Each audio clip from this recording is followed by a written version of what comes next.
Success is never an accident. It's not handed down by fate or reserved for the fortunate few. Success is earned, day by day, habit by habit, decision by decision. While some look at the successful and whisper, "Lucky," those who understand the truth know better. Luck doesn't build empires. Discipline does. Vision does. Faith backed by action does. Napoleon Hill spent his life uncovering the laws of success.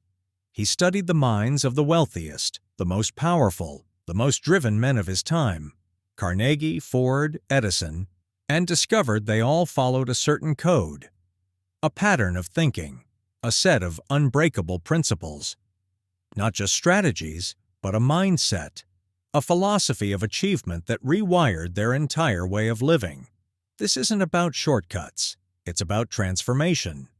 If you're ready to stop chasing success and start becoming the person who naturally attracts it, then listen closely. These are not tips, they are laws. And if you follow them, they will change your life. Rule 1. Become the person who deserves success. You don't get what you want. You get what you are. Think about that for a moment. Every goal you've set, every dream you've imagined, none of it can exist without the person capable of holding it. Napoleon Hill called this definiteness of purpose. But purpose means nothing if the person behind it isn't ready. Your life right now is the byproduct of the person you've been. Your beliefs, your habits, your mindset, those are the architects of your reality. Want more? Become more. It's not enough to wish for success. You must earn it from the inside out. Picture two people standing in front of the same door of opportunity. One is scattered, unsure, ruled by fear and habit. The other, disciplined, focused, purposeful. The second walks through while the first stares in confusion. Same door, different energy, and energy is everything. So how do you become the person success gravitates to? Start with your thoughts. Are they empowering or limiting? Do you talk yourself into greatness or talk yourself out of it? The mind is soil. Whatever you plant, faith or fear, will grow. Then look at your habits. Every action you take either casts a vote for your future self or pulls you backward into the person you're trying to outgrow. There's no neutral. Every single day, you are becoming someone. Make sure it's someone worth becoming.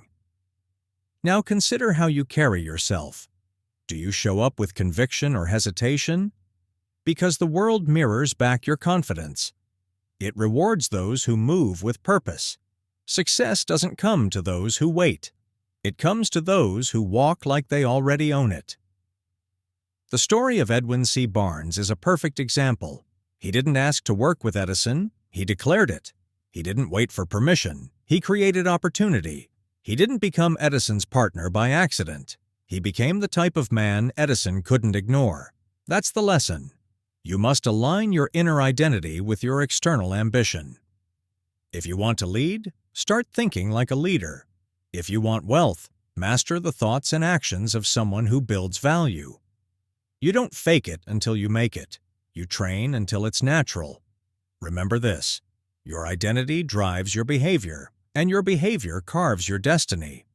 Don't chase success. Become someone who attracts it without effort, because your mindset, your energy, your discipline, they signal to the world that you're ready. Rule 2. Clarity is power. The blueprint of success. One of the most common mistakes people make is vague ambition. They say, "I want to be successful," but when pressed for details, they come up blank. Success doesn't respond to uncertainty. It answers to clarity.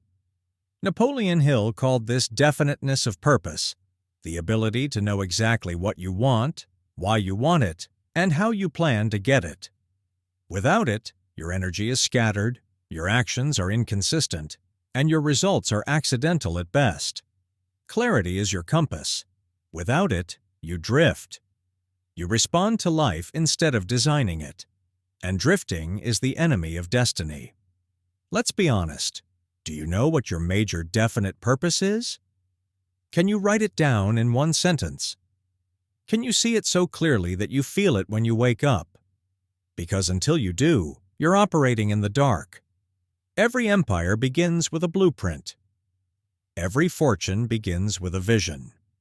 It doesn't matter how talented you are. If you don't know where you're going, your energy will leak into distractions, detours, and dead ends. Start by defining your vision in vivid detail. Not just, I want financial freedom. What does that look like? What does it feel like? Where do you live? How do you spend your time? What kind of impact do you make? Now reverse engineer it. If your vision is 5 years out, what must you accomplish in the next 12 months? 6 months? This week? Turn your dream into a series of actionable steps. Make it real. But clarity is not just about strategy. It's about emotional connection. When your goals are tied to your values, they carry emotional weight. That emotional weight becomes fuel. It's what gets you up when you're tired.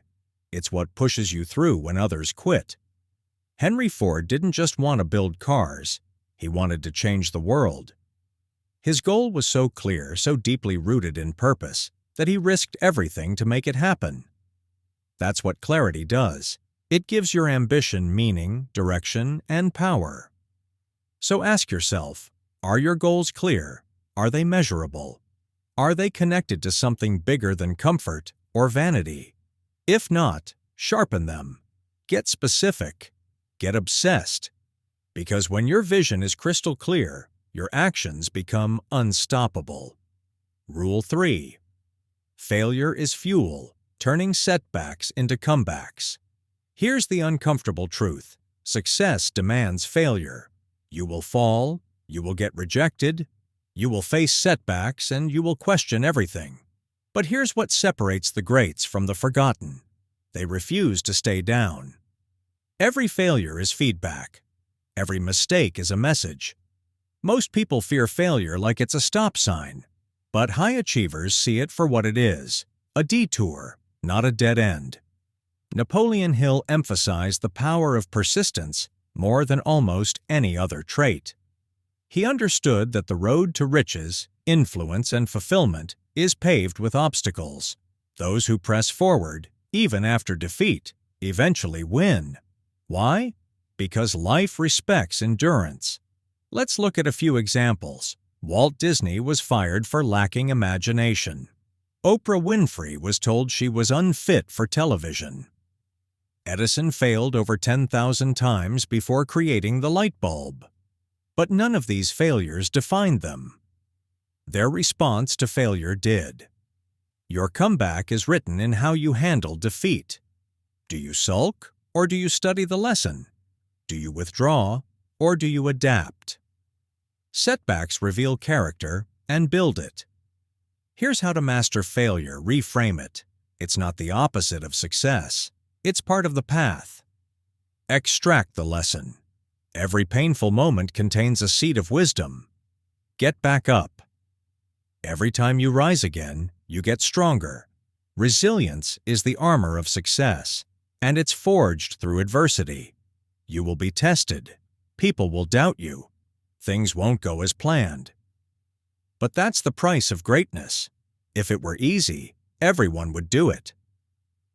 The question isn't whether you'll fail. The question is, how quickly will you recover?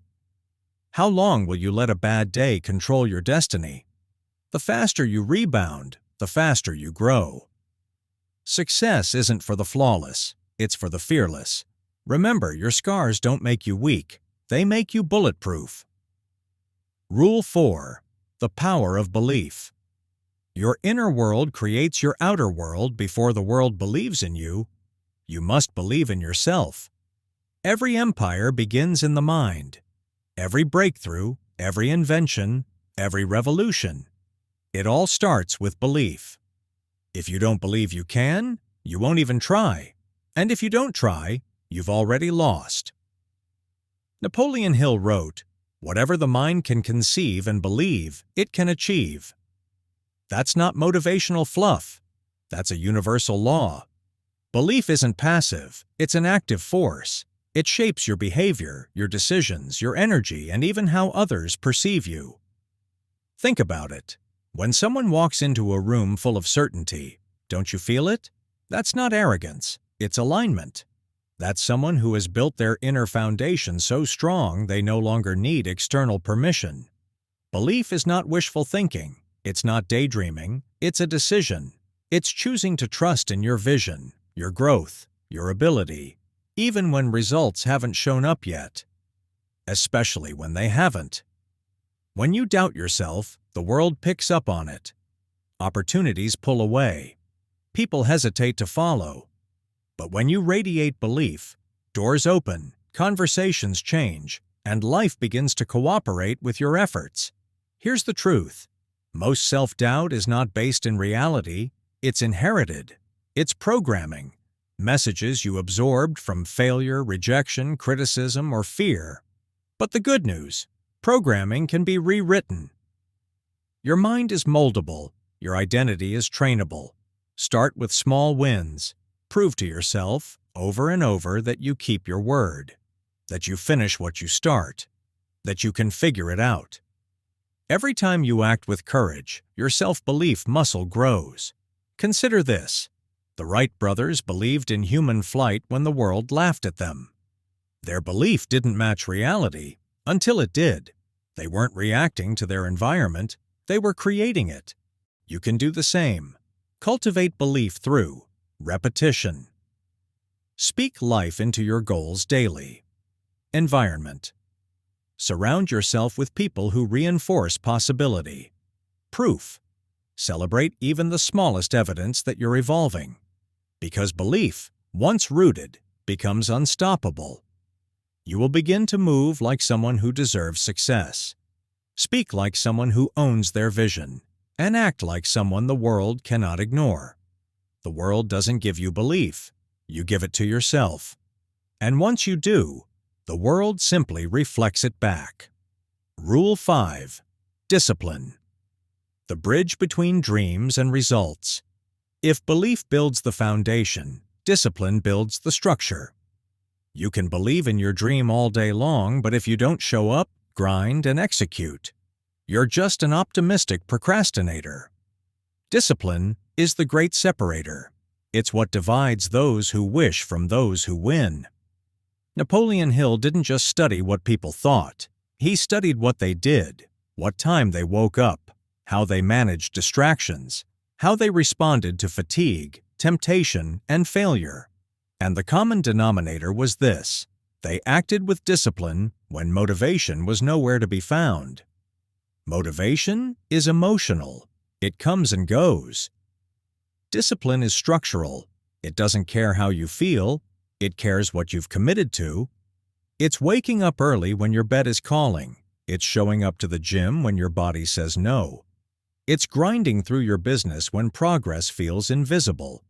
Discipline is a muscle. You don't need to be born with it. You need to train it. And like any muscle, the more you challenge it, the more it grows. Start small. Set a bedtime and stick to it. Create a morning routine and guard it fiercely. Track one key habit every single day for 30 days.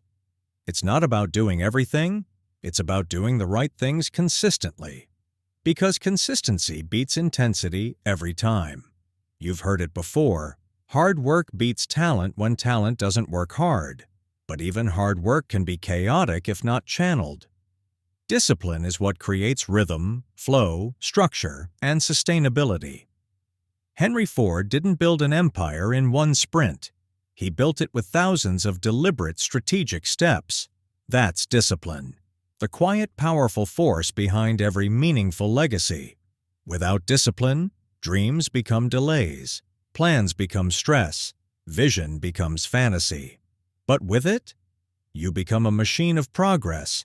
You generate momentum daily, and you separate yourself from the masses who rely on feeling ready. So stop waiting for perfect conditions. Start building perfect routines. Show up when it's boring. Grind when it's hard. Push when no one's watching. Because in the end, the world doesn't reward potential.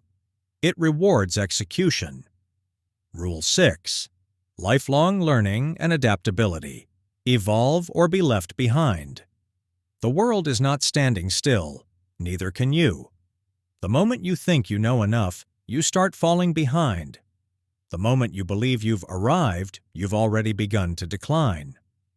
Lifelong learning isn't optional anymore. It's essential.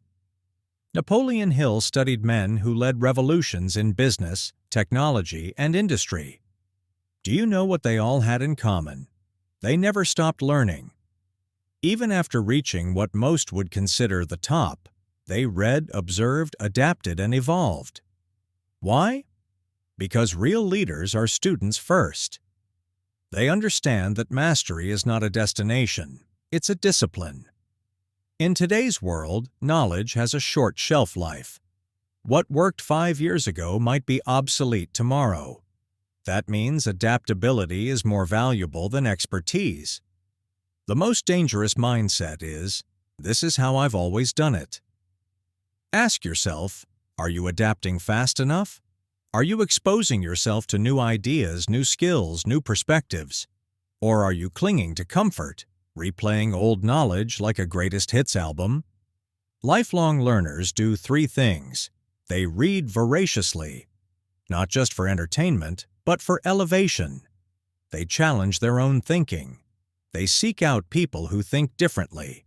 They apply what they learn. Because wisdom without execution is dead weight. Learning isn't just about taking in more information. It's about integrating that information into who you are. It's about using every lesson to sharpen your mind, refine your strategy, and expand your vision. And here's where adaptability comes in. When you're committed to learning, change doesn't scare you. It excites you. You become agile. You pivot faster. You stay relevant while others rust in place. The most successful people aren't the smartest. They're the most flexible. They evolve with their environment. They turn disruption into opportunity. They ask, "What's next?" while others cling to what was. So don't just read books, live them. Don't just consume ideas, be transformed by them. And don't just adapt when forced, adapt by choice. The mind is like a blade. Use it, sharpen it, challenge it, or lose its edge.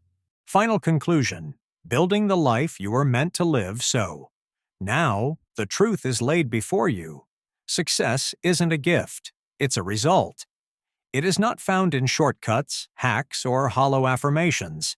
It is earned by becoming the kind of person who draws success in like gravity. Let's review what you've learned. You become what you repeatedly do. Shape your identity to align with your vision. You must gain clarity. Vague goals bring vague results. Precision fuels momentum.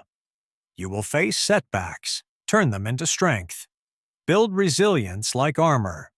You must believe in yourself first. Without inner belief, outer success cannot last. You must practice discipline daily. Show up, follow through, and outwork your doubts. You must stay a student forever.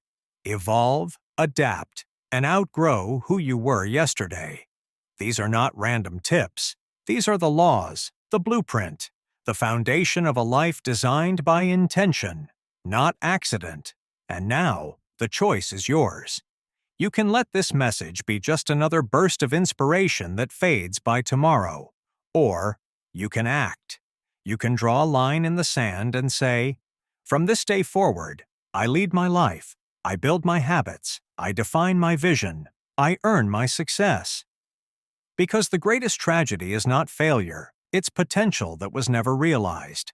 It's the masterpiece that was never painted because the artist never picked up the brush. Don't let that be your story. Start today. Build habits that reflect your future self. Set goals that wake you up with purpose. Believe in yourself when no one else does. Stay disciplined when it's hard. Learn relentlessly. Adapt endlessly. And above all, never settle. The world isn't waiting. Your life is already unfolding. So step forward with faith, clarity, and fire. Because the moment you commit, truly commit, you become unstoppable.